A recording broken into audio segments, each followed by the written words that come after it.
Have them pay a little extra to see the notes of the beginning of the meeting. And I will probably, just because of the technology, I'm sure some questions will come up. Kind of save them to the end, just so where we can get them all at once. That way, we're not stopping and starting, and you hearing me and me hearing you. And so we'll just do that at the end. I'll leave some time for that. Very good.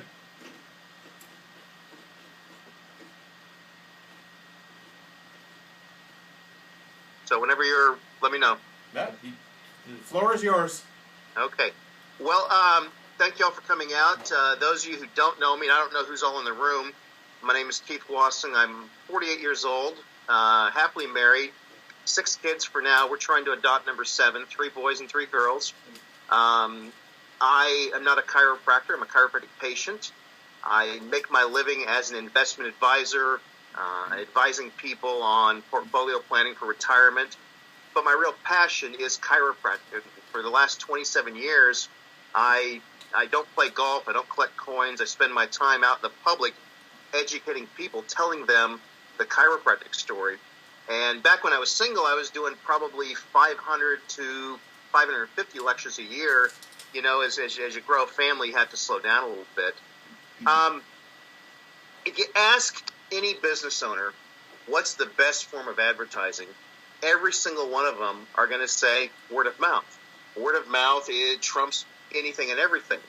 And that's true in chiropractic. We think of word of mouth translating into referrals. But what you can't assume with word of mouth is just because you're good, just because people like you, that they're necessarily going to refer to you.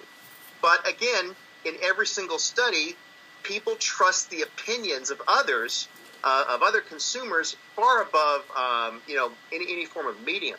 So you always want to have your strategies be set up where you're maximizing those referrals. In fact, people will trust the opinion of a family member or a close friend even before a given expert. So tonight, I want to talk to you about creating a referral pipeline. Because again, you can't just assume because you do excellent work, you're an outstanding chiropractor, people love you, they love your office, they love what you do, they're necessarily going to go out and refer. You've got to build that. You've got to create that. Referral strategy is not something you can do now and then. It can't be done at the end of the month when all of a sudden you need some new patients. It has to be built into the framework of every single one of your procedures. It almost has to become a habit. And what's interesting is I talk with chiropractors almost every day. This is my 3rd chiropractic lecture this week. I spent the weekend with the Chiropractic Association in Texas, then up in Virginia, and now here. So I talk with docs every day, and they want to build and grow their practice for the right reason. They want to reach the world for chiropractic, and they want to earn a good living. And I always ask them, what's the one thing you need in your clinic? What's the one thing, if you could improve dramatically, would improve your clinic? And they 99% of the time will say, well, if I just had more new patients, if I just had a steady stream of new patients, all my problems would be solved. And my next question is, okay, what have you done in the past, and what are you looking to do now in order to get those new patients? And almost always, they describe some sort of an outside activity. You know, if I could just get into Walmart, if I could just get in with these corporations, if I could just get a higher Google ranking, if I could just get a better Facebook page, if I could just, it's always something outside the clinic. And rarely do they say, you know, if I could just tighten up my internal procedures, if I could learn to communicate better, if I could increase the way I communicate value, if I could get my staff to do a better job of communicating, if I could do a better report, a better exam, a better consult. Rarely do they say that, but that's exactly what they need to be saying. It starts with those internal procedures. And if you can do the internal procedures correctly from day one, honestly, even before day one, if you can build that into your pipeline, folks, all of the outside stuff that you could ever possibly want will just present itself. You don't have to go looking for it. It will find you. But yet, the thought process is, you know, I can't worry about my procedures now. I can't worry about my communication, my dialogue now. I need new patients. I got to grow before I can do all that. Well, imagine if you were a volunteer coach at a high school and you came across some kid who was bench pressing or squatting, and I mean, just had the crappiest form in the world. And you walked over and said, look, dude, you got to work on your form. And this young man says, you know what? When I can bench press 300 pounds, then I'll work on my form. When I can clean and jerk 200 pounds, then I'll worry about technique. Well, if he actually worked on his technique, he would get there quicker, and he won't have to stop and start with injuries and that kind of thing. So it's very important to build the referral pipeline in every single part of your procedures. Another way of looking at it is this. Imagine you were going to get into the Apple business, the fruit, not the computers. And so you're going to open up an Apple cart or become an Apple distributor of some type. And so you need a fresh supply of apples on a daily and weekly basis. Well, there's two strategies to obtain those apples. Number one, you can go out every day and pick them, or hire someone to go out and pick apples for you. And they're out there. You go out in the wilds, you go out in the parks, you go on people's land. There's always apples to find. The good news is you can come home with apples every day. The bad news is you got to go out tomorrow and the next day and the next. As long as you need apples, you got to go out and find them every single day. That's strategy number one. Strategy number two, which is the smarter strategy, is to build an orchard. It takes time. You got to put a little bit of time and effort into planting and harvesting. And honestly, you're not going to see any apples right away. You may have to get up real early in the morning and go pick the apples, come home and work on your orchard. But if you'll build that orchard correctly, in a matter of just a couple of years, you'll have more apples than you know what to do with. And that's really what this whole process is about. It's about building a referral-based pipeline where virtually all of your future new patients come via referral channels, as long as you're willing to build them. So let's talk about referrals, because to do this, you're going to have to think about referrals a little bit differently. Here's some good news. There's been at least 14 chiropractic patient surveys done in the last 30 years, where they survey a wide variety of chiropractic patients and say, what was your experience like? And every single one of them, and I know this says treatment, that's just the word they used. We know chiropractic's not a treatment. Every single one of them, in excess of 90% of the people, are very satisfied with their care, regardless of whether they went to a pain doctor, regardless of whether they went to a more principled chiropractor.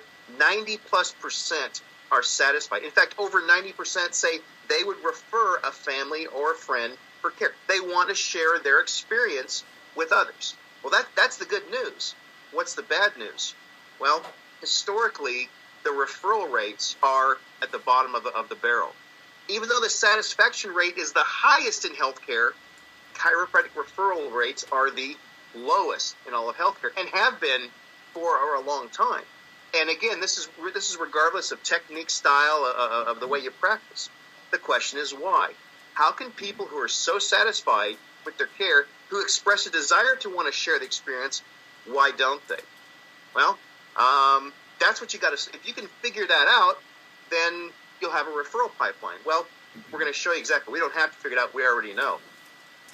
First thing you got to ask is, do they know people?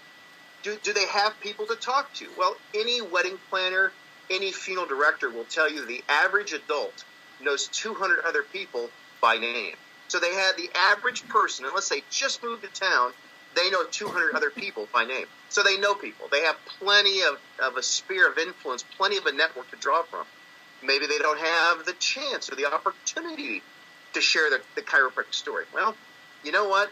Talking about health is just built into our language. I promise you, you can sit in a bookstore, in a coffee shop, or a restaurant and listen to people talk, and I'll bet 3 minutes don't go by, but health doesn't come up. I go home for family reunions, and we all get together for the first meal, and that's all we talk about. We just go down the list of who's there, who died, who has what, who's in the hospital. When I travel around the country on a Wednesday night, if I'm somewhere where I can get to church, I like to attend prayer meetings on Wednesday night, and eventually they get around to praying. Guess what dominates the list? It's health requests. 95% of the things on the prayer list are someone's got something, someone's health is poor. In fact, when we greet one another, we say, "Hey, how you doing?" Translation: How you feeling? How you feeling today? So, satisfied patients love what you do, express a desire to refer. They know 200 other people. They have opportunities every time they conversate or interact with other human beings. Why aren't they referring? Well, if you talk to any marketing expert in or out of chiropractic and you say, why don't chiropractors get more referrals? Their standard answer is because they don't ask. if Mary, who's a satisfied, happy patient, when she comes in, if you just ask Mary for a referral, she'll give it to you. I don't disagree with that, but my question is, how many times does that work? How many times can you ask Mary for a referral? Hey, Mary, who do you know needs chiropractic? Hey, Mary, who can you send to my office? How many times can you ask Mary that before Mary goes, what is with this guy? What's with her? Why do they keep asking me? Are they needy? Are they greedy? Or you get this. Mary says, oh, doctor, I tell everyone about chiropractic. Everywhere I go, I tell people about your office. And, hey, you know what? Yeah, you have some business cards. And you think to yourself, okay, well, Mary needs more business cards. That's the problem. I mean, I only gave her 300 last week. She must be out. And so you give her 200 more business cards. You know what I'm talking about? And she puts them in her purse, and you walk away, and nothing happens. Folks, here's the reason people don't refer. It's because it's difficult. Think about it. Most chiropractors, at least have told me, Keith, I have a real challenge in communicating the value of chiropractic to my patients, sometimes to my own relatives, and to people I meet in the public. It's a struggle. It's a battle. Well, think about it, guys. You have 8 years of higher education. You do this all day long. You have a financial incentive to communicate chiropractic. You're around people all day long that are very good at it, and yet most people will say they struggle with it. Do you think Mary, your patient's, any more qualified or motivated than you are? You're putting this burden on Mary, saying, you know what, I don't know how to communicate chiropractic. Mary, you go do it. What I have found is the satisfied patients of the world, they do go out initially and attempt to share their satisfied experience with others. And guess what? They get asked questions. They get asked questions they are not capable of answering. And there's two really big questions, objections. Guess what they are? How long does it take? And how much does it cost? I don't know about you folks. Those are my two least favorite things to talk about in chiropractic. I mean, Mary's talking about chiropractic, how long and how much, and they don't even know the chiropractic story. They don't even know what health is. She's on step 10, and they really need to be on step 1.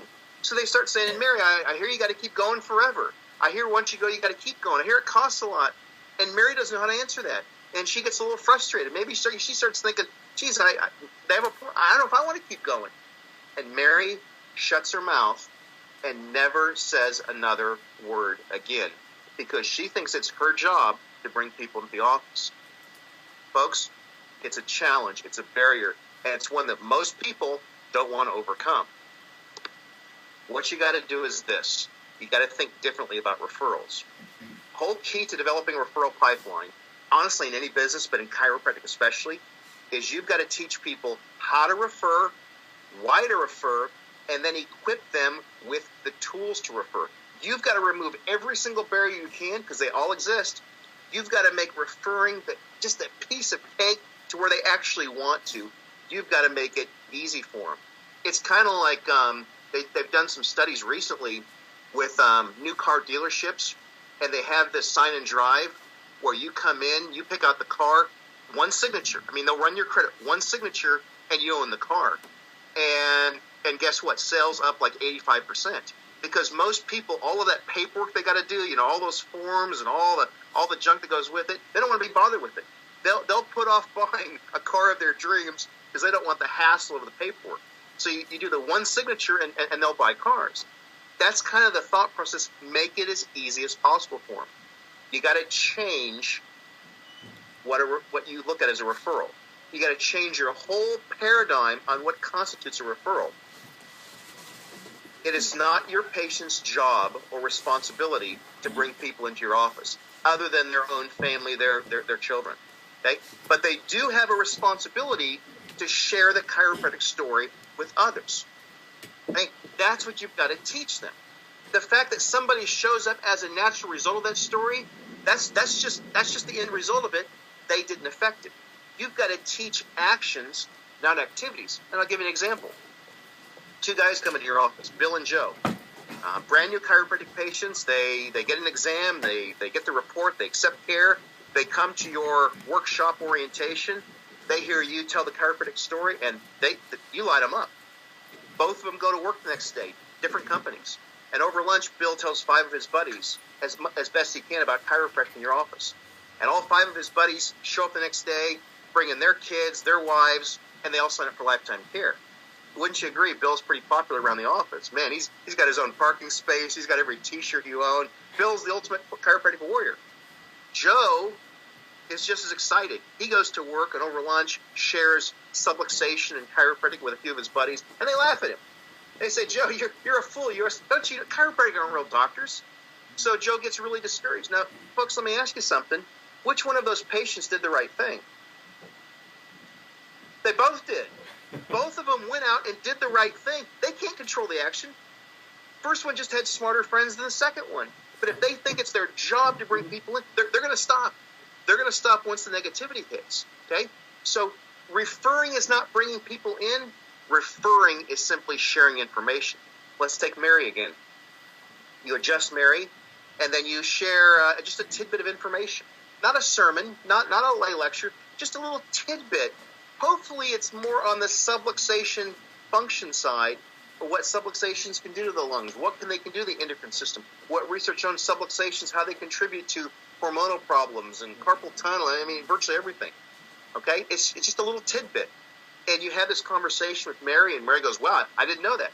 I didn't know that science has shown that most thyroid disorders are directly related to cervical trauma, cervical stress, subluxation. I didn't know that. And you say, Mary, I'll bet you know a lot of people who would really benefit and appreciate that information, don't you? Mary goes, well, yeah, who wouldn't? Well, Mary, I've got this little article right here. This is where I pulled this from. Mary, would it be okay if it's a PDF, may I email it to you, and that way you'll have a copy, you can read it at home, and as you think about people that you care about in your network, your family and friends, would you mind passing it on to them? Mary goes, oh, of course, I'd love to do it. Hey, listen, I'm going to work right now. Could you print me 20 copies? I'll put one on every desk. And it changes the thought process from Mary helping you build your practice, because that's there, to you helping Mary influence her family and friends.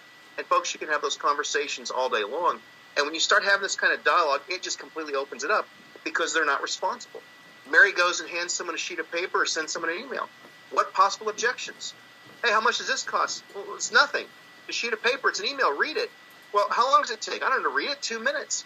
It's all about sharing information. And in today's world, that's all we're doing is sharing information. Via cell phones and texts and computers and laptops and computers. Look at what we're doing right now. This wasn't possible 10 years ago. I remember lecturing back in the 80s and having to go home and mail out 30, 40, 50 envelopes of data. Now I can do it on site by touching cell phone. Use that technology.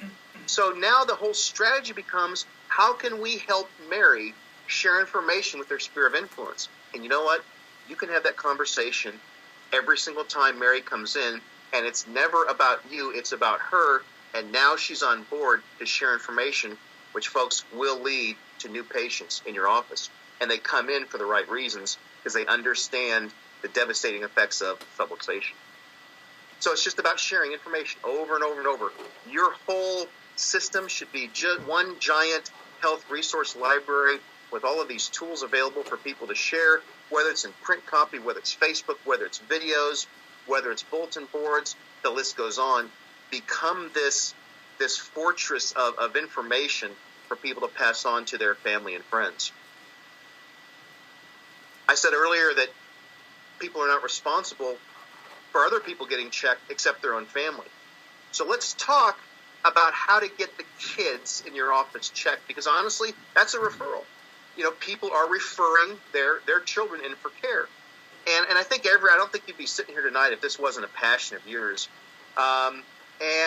People get the families under care, they get mom and dad, and so they say, hey, when are you going to bring your kids in?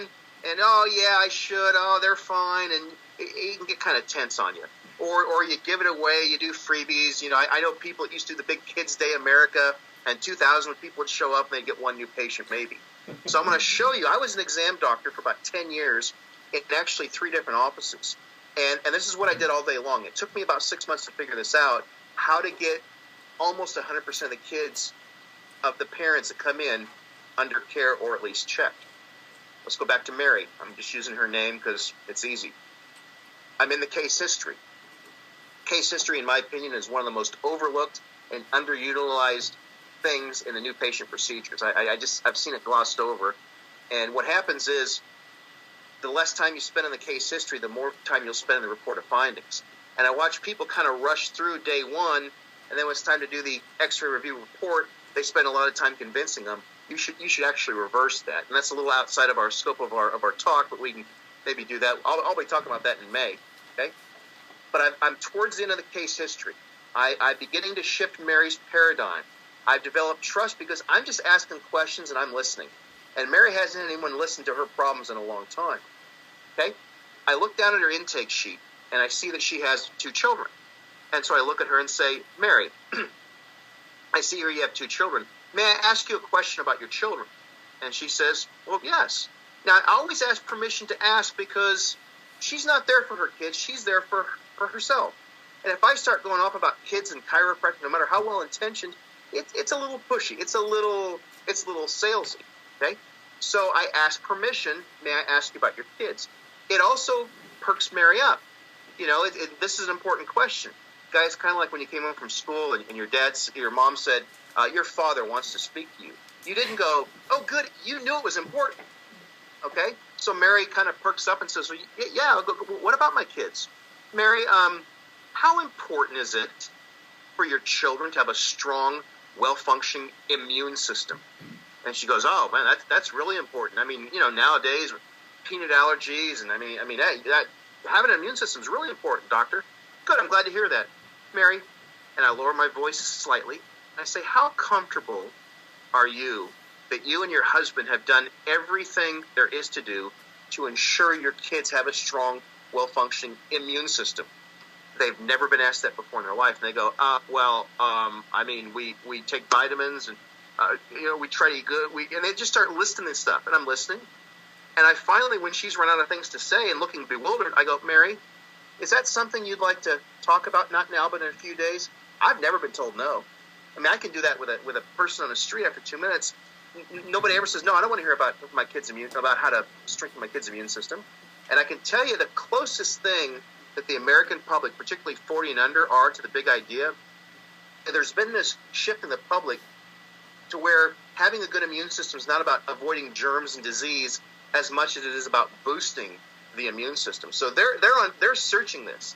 Go to your bookstore tomorrow or this week and go to the health section of your Barnes & Noble or your Borders, whatever you have, and see how many books are devoted to boosting the immune system. So they're on board with that. So they say, yes, I'd love to hear about that. 2 days later, a day later, when you're doing the report of findings, once you take care of Mary, you say, Mary, do you have 2 minutes to talk about your kid's immune system? Yeah, absolutely. And I walk them through this process, and I have some tools I use, but you don't have to. From birth, crawling, mother's milk, first 6 months of immunity, how when they start crawling is when their immune system organs are activated because of the cross crawl, why they put things in their mouth, why the fevers and the chills and all of the things associated with childhood disease are normal, they're natural, they're beneficial. And then I should talk about the devastating effects of subluxation on that immune system development. And if you do it correctly, people go, wow. You know, Doc, I've never heard that, but it makes sense. I've never put it all together. That makes perfect sense. Then you do the magic question. You say, Mary and her husband, Mary, in your opinion, do you think it would be a good idea to get your kids checked for subluxation? You'll get almost 100% yes. Now, I can't say you'll get 100% of them bringing them in, but we run about 95%, okay?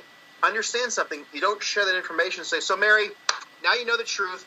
Let's get your kids in. When you want to get your kids in, let them think it was their own idea. Let them be the one that makes the decision. And when you say the word, in your opinion, folks, there's only one intelligent response, and that's yes. Yes, it makes perfect sense. Great. How can we make that happen?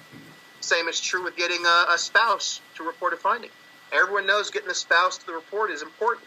It's important for acceptance of care. It's important for compliance and completion of the program. It's also great to eventually get the spouse under care. And, you know, we beg and we plead, and can they come in? Oh, I don't know, I'll try. Or you get others that say, you know, I'm not doing it without the husband or without the wife.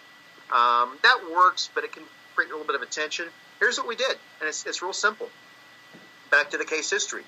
We're ready to schedule ready to finish the case history. And I say, Mary, let me ask you a question. what does your husband think of you coming to a chiropractor for these various issues? And she's going to say one of two or three things. Well, he's the one been telling me to do it. He's been bugging me for months to come to a chiropractor. Or, well, he doesn't know much about chiropractic, but boy, if it helps, he's all for it. Or, well, honestly, he's kind of skeptical about chiropractic. He's a little uneasy. It doesn't matter what she says. You're going to use it. When it's time to schedule the report, you tell her about what the report consists of, and you say, Mary, you said something kind of interesting earlier. You said that it was your husband's idea. Your husband's the one that's been encouraging you to come in. Mary, in your opinion, do you think it'd be a good idea to have him here for this important appointment? What are they going to say? Well, yeah. And they think it was their idea, so they go with it. Mary, you earlier you said something interesting. You said that your husband didn't know a lot about chiropractic. I mean, he wants us to work, but he doesn't know much about it. Do you think it'd be a good idea to have him here for this appointment? Well, yeah. Why wouldn't I? Mary, earlier you said that your husband was kind of skeptical about chiropractic. Mary, in your opinion, do you think it'd be a wise idea to have him here for this? Folks, they can't say no, and they'll think it was their idea. And I can promise you, at all phases of compliance, if you're doing lectures and doing screenings, doing anything, I understand that getting them to do something because they think it was their idea all along will trump just about any sort of coercive, manipulative, and incentive thing. So learn that kind of dialogue. Try it for a couple of months. Talk to me in May and tell me if it doesn't work, you'd be the first. Okay? I want to talk to you about leverage. Developing an effective referral pipeline is all about leverage. What is leverage? Give an example. Young lady goes into the Gap or Old Navy, wherever, and she buys this shirt, Coca-Cola t-shirt. She probably spends $50, $60 on it. Do you think Coca-Cola is getting a piece of it? Absolutely. They're probably getting the majority of it. But wait a minute. She's spending $50, half of which are going to Coke, and then what is she doing for Coca-Cola with that t-shirt? She's advertising their brand all day, every time she wears the shirt. Wait a minute. She's paying for the privilege of advertising for them? Absolutely. You can do the exact same thing when you set up your marketing and outreach type programs. The way you do this, the foundation of all this, is to have some sort of a new patient orientation, a doctor's report, workshop, whatever you want to call it. This is the hub of all new patient marketing, outreach, lecturing, referring. It's really the training ground where you're teaching people how to refer, why to refer, and giving them the tools to refer in a group setting. So you don't have to do it one-on-one. And there's also some group dynamics that work in a group that don't work one-on-one. Now, as I travel around the country in very large groups, I find very few doctors consistently do these sort of classes. They'll do weight loss and detox because they seem to be easier. But I always ask them, why aren't you doing these? We know the benefits, and the answer is always, I can't get people to come. I schedule and they don't show up, and I understand they're busy, and it's disheartening to have a class Monday night, have 15 people committed, and what's the worst thing you can do on those nights? You have this guy show up, and he's the only one. That's pressure. You know what I'm talking about? You almost wish he wouldn't show up. And so you're looking out the window going, there must have been a big wreck, or there must have been an explosion, or Russia must have invaded. I mean, you're coming up with excuses because you're embarrassed. And I get that. And I think I would probably stop that after a while. So we want people to come to class, but you know what? We want them to think it was their idea all along. We want to empower them as opposed to you have to, you should have. Here's how you do it. You do it in the report of findings. Use this kind of dialogue. You've accepted the case, and hopefully you've done it right to where the report of findings is just taking care of the details. It's not a sales thing. The selling was done during the consultation and the case history where they realized the problem.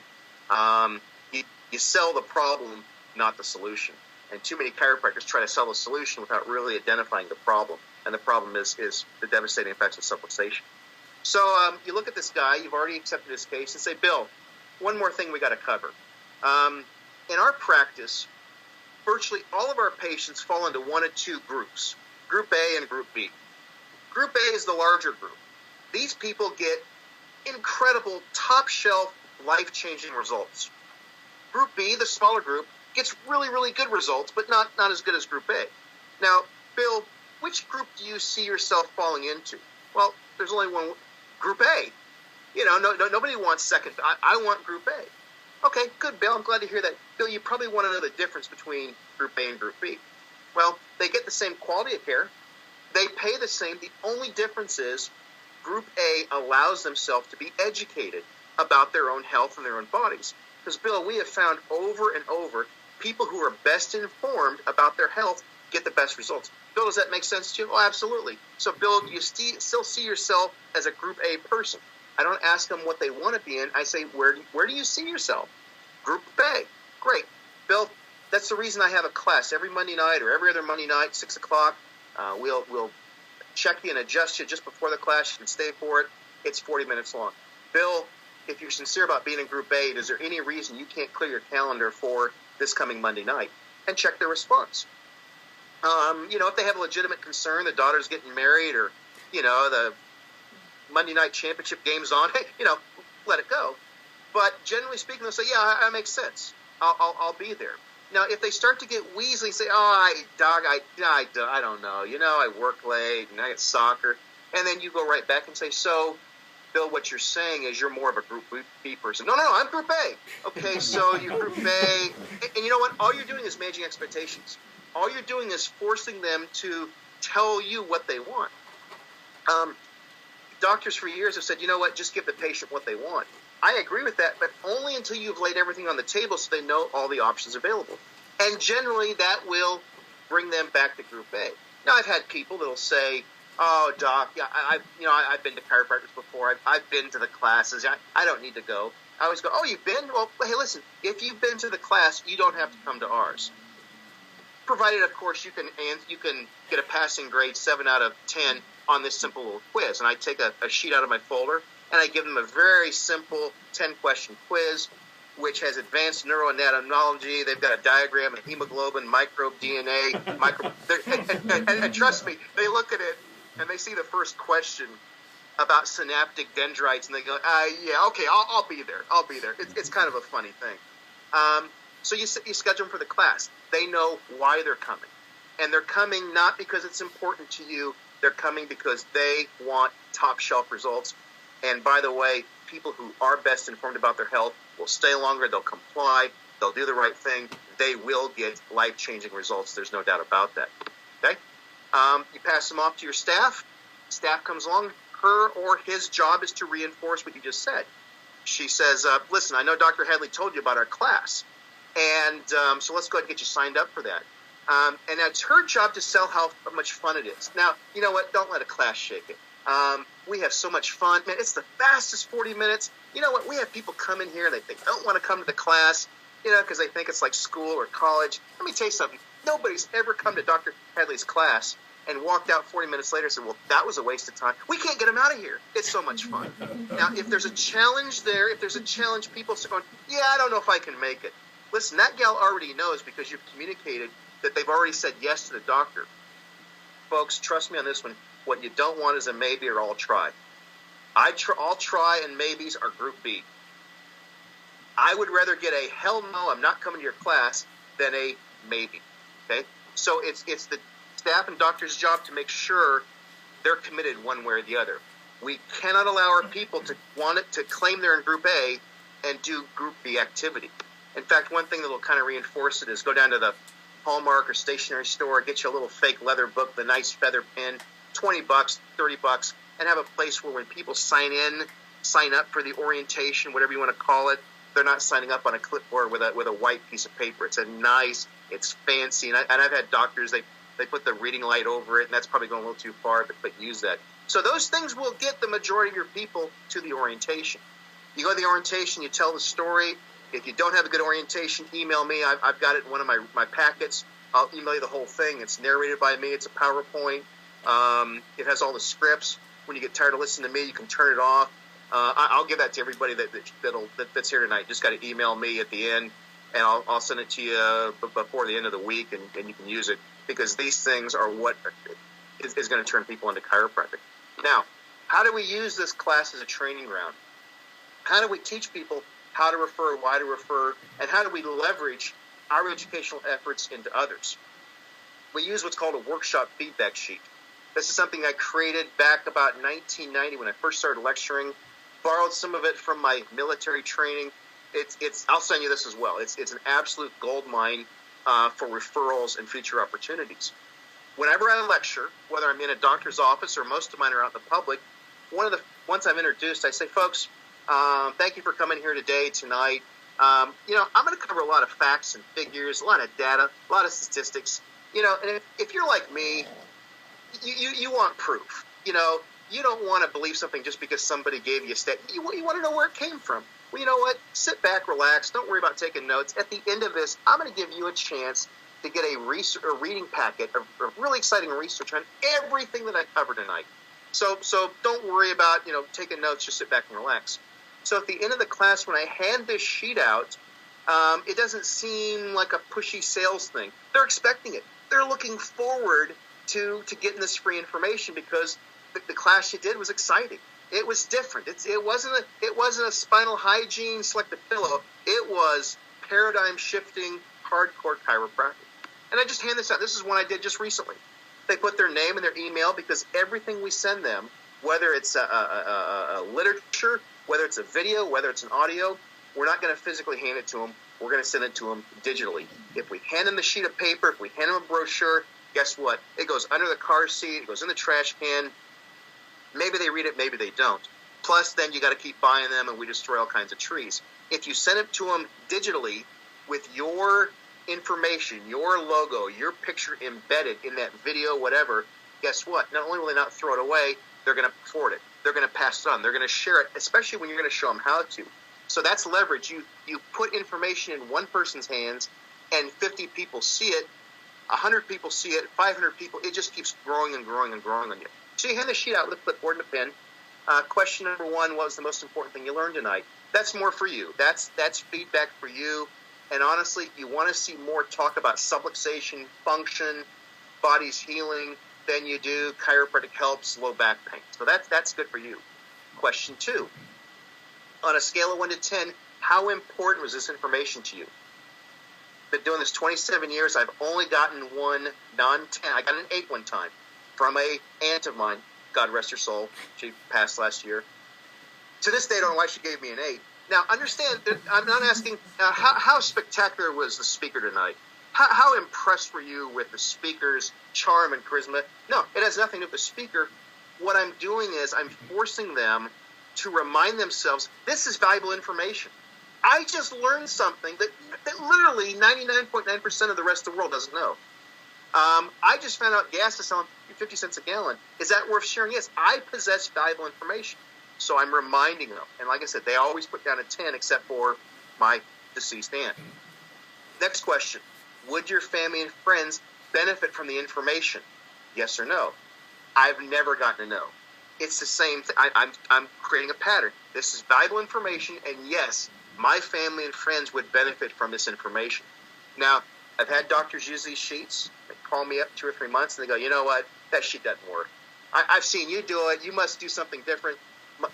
Nobody fills out my sheet. And I go, can you send me what you're using? Because you have to change this a little bit. And they send it to me, and they've changed all the questions. Would your family and friends benefit from a chiropractic examination? Yes or no? And I go, guys, you're missing it. You went right for step 10. You should have been on step 1. You put a barrier in their minds. So would they benefit from information? Next question is, I'd like to have Dr. Hadley at my place of business, my church, my school, to teach this class. And as they're filling out, I say, folks, probably some of you are wondering, boy, do you lecture out in the community? Absolutely. We do 3 or 4 different lectures, different variations of this. And you list your lectures. We do kids' immune system. We do, chronic stress and fatigue, whatever you like to do. They're all variations of this lecture. And so, folks, if you're in an organization that has regular speakers in, and you think your group might benefit from this lecture, just put their name and contact down, and we'll get in touch with them. And you know what? In every lecture I do, I'm going to pull 40 or 50 leads that I can contact and call. And there's a world of difference between calling Caterpillar and asking to speak to Joe and using Mary as my reference. Mary goes, no, Joe's my boss. Let me talk to him first and you call him. It does not take long to where you can't do all these lectures. In fact, you'll get to a point where they'll start calling you and they'll start offering to pay. I don't think I've cold called a company since 1997 because I did this every time I lectured, and it just multiplied. I might send them an email, And eventually I have to pick and choose where I want to lecture from. And when we get all the principal chiropractors in the world out teaching and lecturing once or twice a week on a regular basis, communicating the story, folks, this thing's going to change in a big way. The next one are the reading packets. You can change these and customize these. I'd like more information on. Most people will circle 80-90% of those on there. And we're going to send them digital reading packets. I have stuff I've created myself. You don't need it. You can use your own, create your own, but make sure that your contact information is on there. The last thing is this. I say, folks, this takes like 3 minutes to do. Folks, as you were sitting here tonight, I'll bet a lot of you said, boy, I wish my neighbor could have heard this. I wish my sister could have, I wish my pastor could have heard this. Again, we want them thinking, who needs this information? Not who needs chiropractic, who needs the information, one step at a time. And so I say, so folks, put down, I just got 9 spaces. And I want you to think of some people who would find this information valuable. And most people fill all 9 up. I don't ask for their email. I don't ask for their phone number because now I'm invading their privacy.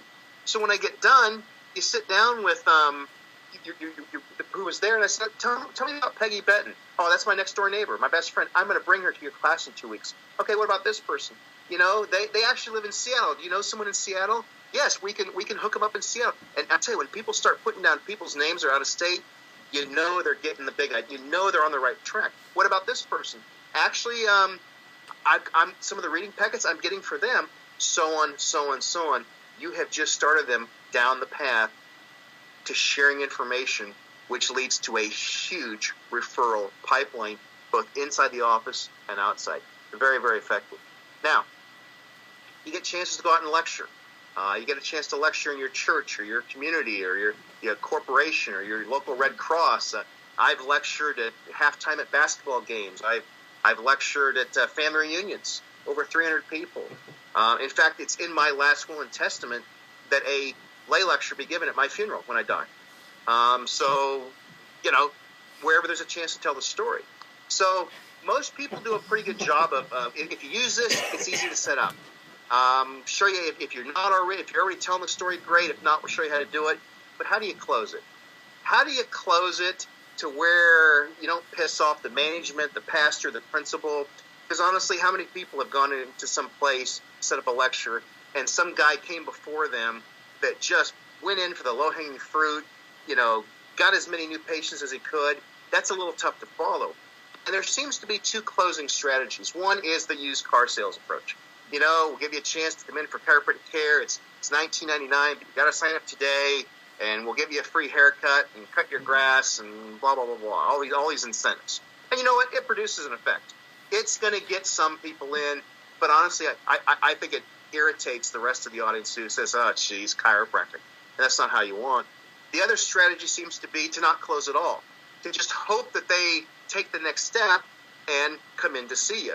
And that almost never happens either. So what we're going to do is we're going to close in a way where they'll want to come in, they'll ask to come in. You do it by using a positioning statement. You do it by initially using the following positioning statement. Ladies and gentlemen, the purpose of today's class, it's for information only. Understand this. If you go into a lecture with the intention, with the primary objective to see how many new patients you can get, guess what? They're going to smell it on you. They're expecting it. They're expecting the pitch at the end.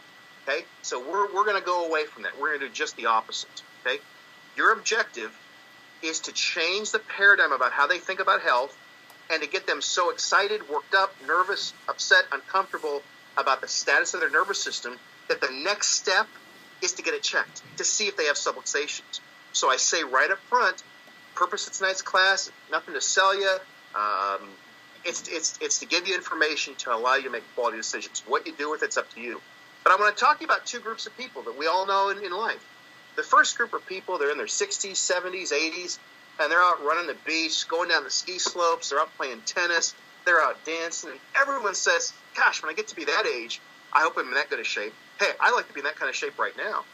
Now, the second group are people in their 20s, 30s, 40s. They're young and they're unhealthy. Something's always wrong with them. Always calling in late for work, always tired, always fatigued. What's the difference between these 2 groups? Is it luck? No. Is it genetics? Not at all. The difference is the first group has that kind of health because of a whole series of quality decisions they've made about their health. And folks, they've made those decisions only because they received quality information. The same information I'm going to give you in the next 40 minutes. The second group, maybe they heard the information, didn't act on it, but I'm willing to bet they've never heard what I'm going to share with you tonight. Now, to give you this information, it's going to do one of three things. It could potentially change your health forever. It could change the health of your entire family forever. It could change the lives and the health of every single person you ever meet for the rest of your life.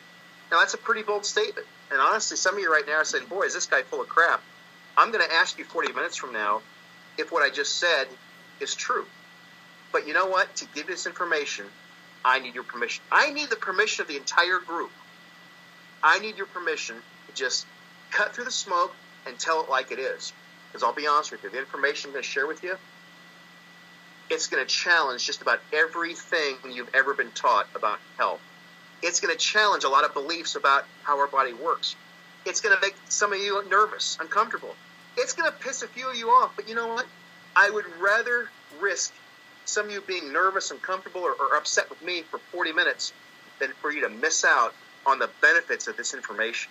So, folks, and I'm nodding my head, do I have your permission to just tell it like it is? And this is what happens every time. They put their cell phones away, they sit up, and yeah, go. And I tell the chiropractic story.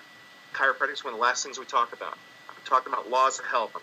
I'm really communicating the problem, which is subluxation and its effect on healing and repair.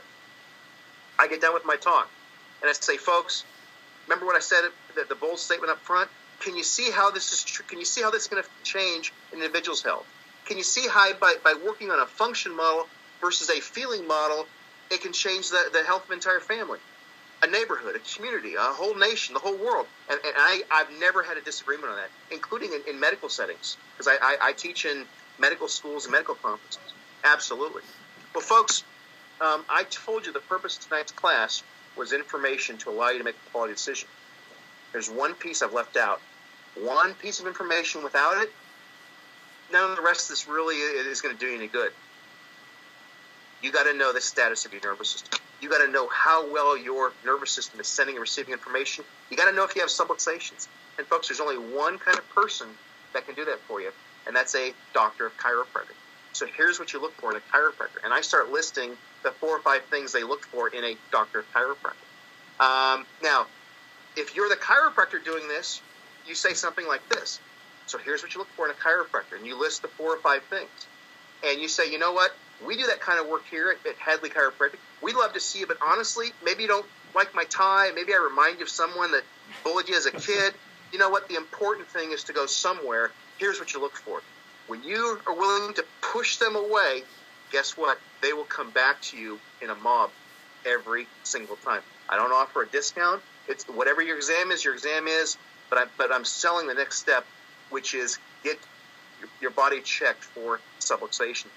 In most cases, on an off night, about 60% of the room will schedule an exam with a doctor, either if they're with me or with someone.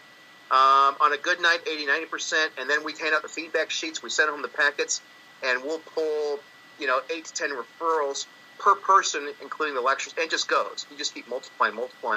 That's how you close it. And I've done that in front of principals and pastors and business owners. And I've never had anybody go, oh, I see what you were doing. You just came in here because it looks like you tried to not get the business. And they're highly, highly impressed. Okay? Hopefully you're doing a lot of work in corporations, businesses. I can tell you right now, business owners, especially your smaller on-site business owners, are more concerned right now about health care, health, wellness, and safety than they ever have before. And it's interesting. I used to sell group insurance plans for a living, and I have a lot of credentials in that. I have a lot of training, and I can remember going in and seeing guys with a high school education who had a welding shop full of 30 welders. And I'd sit down with him and think, this guy doesn't know anything about health insurance, and I'll be damned if they aren't sharp as a tack on all of these. And I got my ass handed to me on those early meetings because, you know what, the difference in 20 or 30% savings on their health and safety, that could be their profit margin. So there's a huge incentive. And also, if you go out and lecture and do this properly, they become this huge source of referrals. And I'm going to talk about this again in May.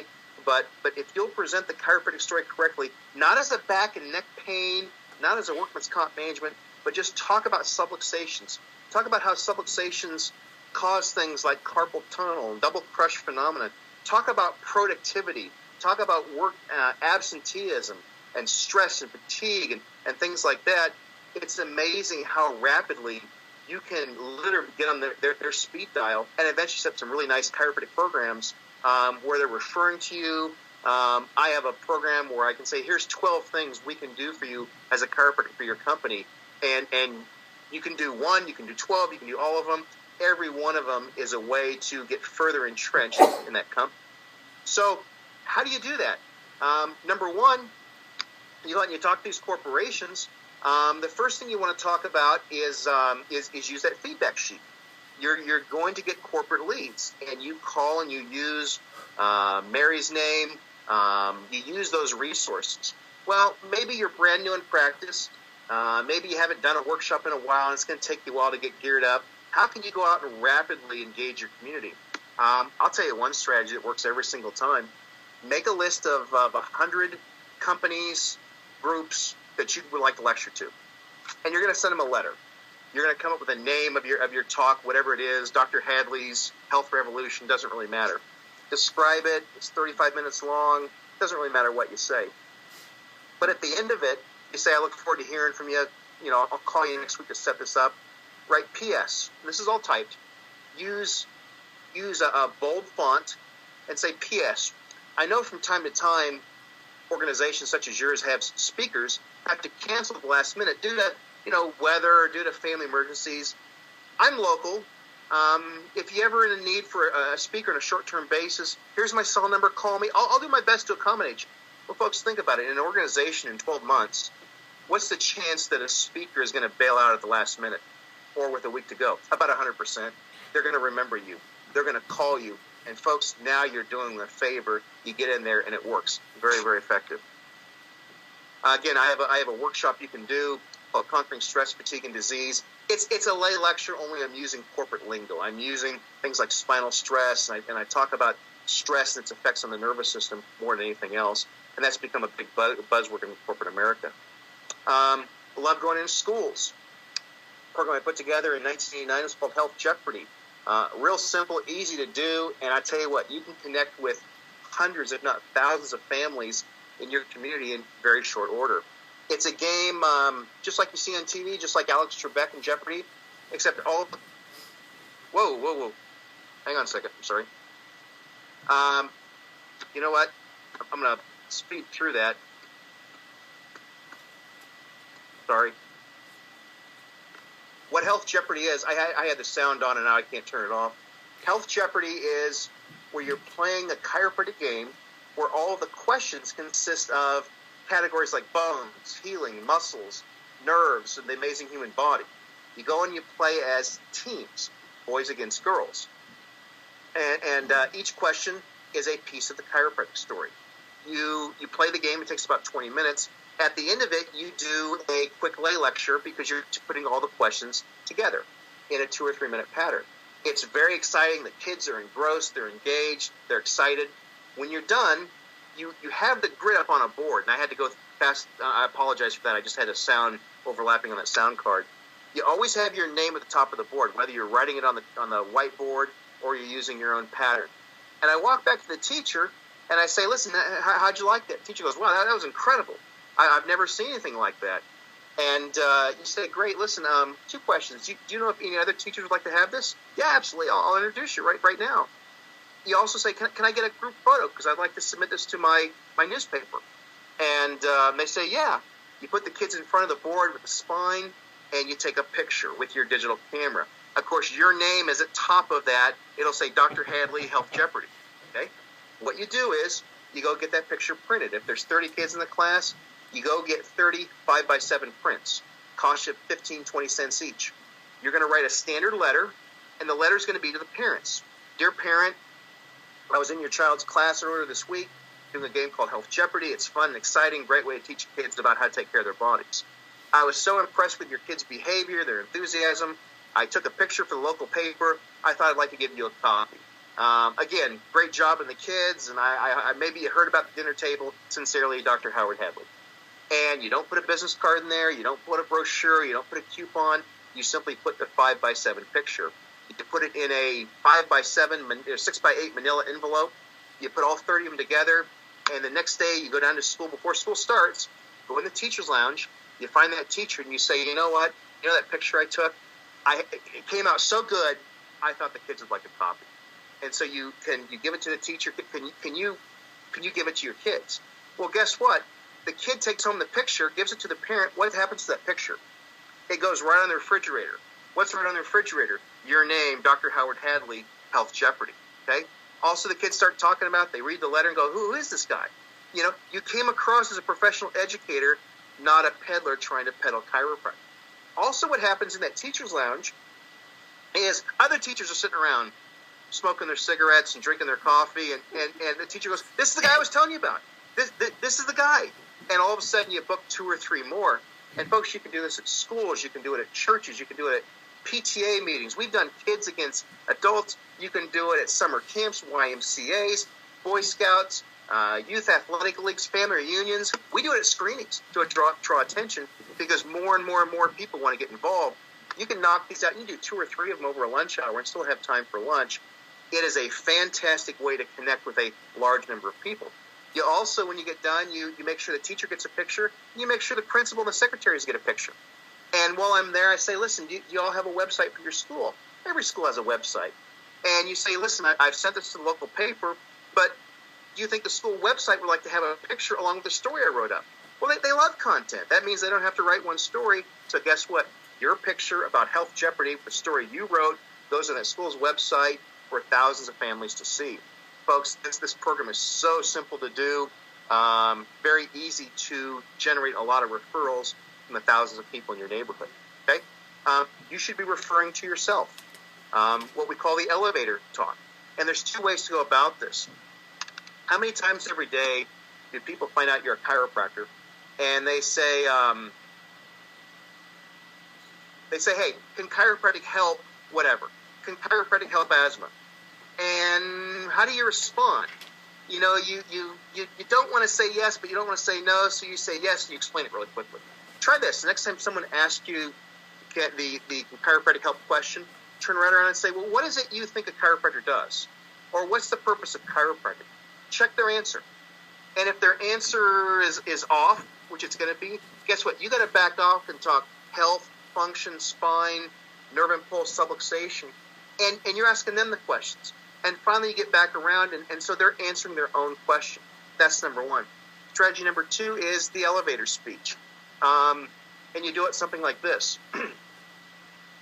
We meet people all day long. We see them in, maybe not elevators. We see them at the airport. We see them at kids' birthday parties. We see them while we're sitting and waiting for the Outback. We talk to people all day long. And you don't want to be that guy that's giving a lay lecture every time he opens his mouth. You know, we had a chiropractor in Mount Pleasant. He'd walk into Starbucks every morning, and literally everybody would grab their phones and the newspapers and pretend to be on it because he was wanting to share the big idea with everyone every day, over and over and over. When you come in, power on, getting checked, and it got a little annoying. Okay, same is true when you talk chiropractic. Now, I have found most have a positive yet distorted viewpoint of chiropractic. Okay. So, and it's hard to unravel that. Well, here's how you do it. I see a guy, we're at a kid's birthday party. Our kids are at the birthday party. I don't know the guy. And we're just kind of chit-chatting about the kids and the pizza. And I say, oh, by the way, I'm Keith. Oh, I'm Bill. And I say, Bill, what kind of work you do? And Bill says, well, I own a hardware store. I go, really? Which one? Oh, it's Ace Hardware. Oh, yeah, I think I've shopped there. It's a nice store. Okay. Well, guess what? He's going to ask me what I do every single time. He has to, if he's a nice guy. Well, Keith, what about you? What do you do? Now, here's my stock answer. I said, well, I do a lot of things, but honestly, I work with doctors in a exciting field of healthcare that I believe is going to revolutionize healthcare, national healthcare, as we know it. So, what got you in the hardware business? I drop a bomb, and then I change the subject. And they go, 8 years. Well, what is it? What is it? Because everyone's concerned about health and healthcare. And I go, oh, well, I work with doctors that specialize in subluxation, detection, and correction. Bill, you ever heard of a subluxation? No, I don't think so. Gosh, you would think of something so devastating to people's health. You would think people know about it, but they don't. So, like, do you sell lawnmowers? Because I really want to get a lawnmower, and I just keep changing the subject. And finally, this guy will almost, out of pure curiosity, will almost grab you by the collar and say, "Will you please? I'm all on board." See, you're drawing him in, and I say, "Well, listen, do you have 2 minutes? Do you have a couple minutes? Can I take 2 minutes to explain it to you?" They say, "Absolutely." By this time, I've attracted 3 or 4 other people. I take out a piece of paper or a whiteboard, and in 2 or 3 minutes, I start with health, function, subluxation, and with chiropractic. And they go, "Chiropractic? Wow, that's I didn't know." And then they get right down the path where they start talking about their health, their wife's health, their kids' health. Folks have been doing that for 25 plus years. Very, very effective. You start with chiropractic, all of a sudden the paradigm shifts, and all I can think of is chiropractic back pain, neck pain, and things like that. Any questions so far? I know we're going fast, but are there any questions? I don't think so. Okay. I want to talk to you about the 2013 subluxation outreach campaign. I was in Texas this weekend, large group down there, great group. And I said, folks, what is this one specific strategy to move this incredible profession forward? I mean, we see the results every day. There's really no downside to chiropractic. We know what we're capable of. We see miracles every day. How come we're at an all-time 3-4% utilization? What's it going to take to move this profession forward? And the room was silent. You could hear crickets in the room. And I said, okay, let me ask it another way. What's holding us back? What is stopping chiropractic from growing? And boy, every hand went up. Well, it's the CCE, it's the schools, it's the insurance companies, it's the AMA, it's television, it's Obama, and the list went on. And I said, those are all legitimate concerns, and they need to be addressed, but they don't advance chiropractic. At best, you're playing prevent defense. And I said, what I believe advances chiropractic is this. It's to create a public demand for it. When you create the public demand, people respond. Well, how do you create that public demand? You do it by delivering a strategic and unique message. And the message is not chiropractic. The message is subluxation. You've got to sell or communicate the problem, not the solution. Far too many chiropractors want to start talking chiropractic up front, and it's a big mistake. Okay? People don't come to you because they like you. They don't come to you because they want to. They come to solve or prevent problems. That's true in any form of service business. And so our mission with the outreach campaign was to communicate subluxation to the patients and to the community through a very strategic and unified, unique message. We have and I've done this before. I've done it with local clinics for several years now. Started off, I was doing it for a group in Connecticut, and it just kind of caught like wildfire, and we're in 8 countries. We've got 980 doctors doing this. It's a 12-month calendar. It started with neonatal development in January, and we're going to end with century-old people in December. Each month has a topic. Each week has a subtopic, and every week you get an email with a PDF of an outline, what happened last week, what's going on this week, the talking points, the background, and then some specific action plans to engage the community with the subluxation message. If you remember when the dentists started their campaign in the 60s, they weren't talking dentistry, they were talking cavities. It was cavities, cavities, cavities, cavities, brought to you by the ADA. We're doing something very similar. It's not a practice-building program, but everybody who's doing it says their practice is growing because they're communicating the value of chiropractic because people understand it. Back in the go back 30 years ago, and you wanted sushi. If you wanted to buy sushi in the United States, you probably had to go to the coastal, San Francisco, San Diego, Seattle, maybe New England, maybe in New York City or Los Angeles. You weren't going to go to Macon, Georgia and find a sushi restaurant. It was laughed at, bait shops. That's what they called it. Well, the sushi industry 30 years ago in Japan wanted to penetrate middle America with sushi restaurants. And they hired several Western restaurant organizations that, advise big chains like Applebee's and Olive Garden. And they said, what do we got to do to bring sushi to most of America? And these restaurateurs said, after studying, they said, the American public will not pay top dollar for your sushi. Nobody really wants it. It's a fringe thing. You're going to have to add steaks and seafood and pasta and chili. So put sushi on the menu, but along with everything else. And you know what? You're going to have to give discounts because nobody's going to pay. It's expensive. You're going to have to do it over here and add and this and that. Well, the sushi board in Japan spent millions of dollars in this report, took it and pretty much shredded it and said, no, that's not how we're going to do it. We want sushi to be so unique, we want to draw people in. And so strategically they said, you know what? We're going to sell a top-notch product with only the best, most freshest ingredients. We're going to make sure our chefs are trained, highly trained. We are going to build freestanding state-of-the-art restaurants. And it's rare, by the way, to ever go into a sushi restaurant where it's not a freestanding new building. You won't see a Kentucky Fried Chicken converted into a sushi restaurant that's doing very well. And we're just going to build them, and we're going to stick to our one unique product, our one unique message. And one of the things they did was they knew that the Hollywood crowd loves sushi. And so whenever they would go on location, in Alabama or Tennessee, when a movie was being shot, they would go to that place and spend the money to build a restaurant. Top flight, because all the actors would come there to eat sushi, which attracted the townspeople. And once the movie left, the townspeople went, wow, this is sushi? I thought it was raw fish. I never knew sushi was this good. Well, folks, that was their strategy. Unique product, unique message, highest possible standards. How are they doing 30 years later? It is the hottest ticket in the United States in restaurants. I live in the South, the deep South, Charleston, South Carolina. I'm in Goose Creek, which is a redneck town. There are 19 sushi restaurants within a 5-mile radius. I pass 3 of them every night when I take my daughter to gymnastics, and they're packed. Okay? They stuck to what they did best, and in chiropractic, that's subluxation.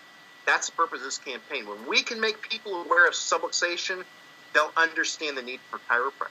I have put this together. It's totally self-funded. Doesn't cost anything to join. There's a forum on Facebook where you can come, and I encourage people to post and share and have a mutual cooperation. So people go, man, I tried this thing and it worked. People understood. And so all you got to do to join is, I think Dr. Hadley's a member. You got to know someone who'll add you. It's a secret group. We locked it down because we had some infiltrators, you can imagine, that caused some serious trouble. So we threw them out before we even started. But I would highly encourage you to join the Subluxation Outreach Campaign. We're in week 13 right now, and it's going like gangbusters. And anyway, more to come on that.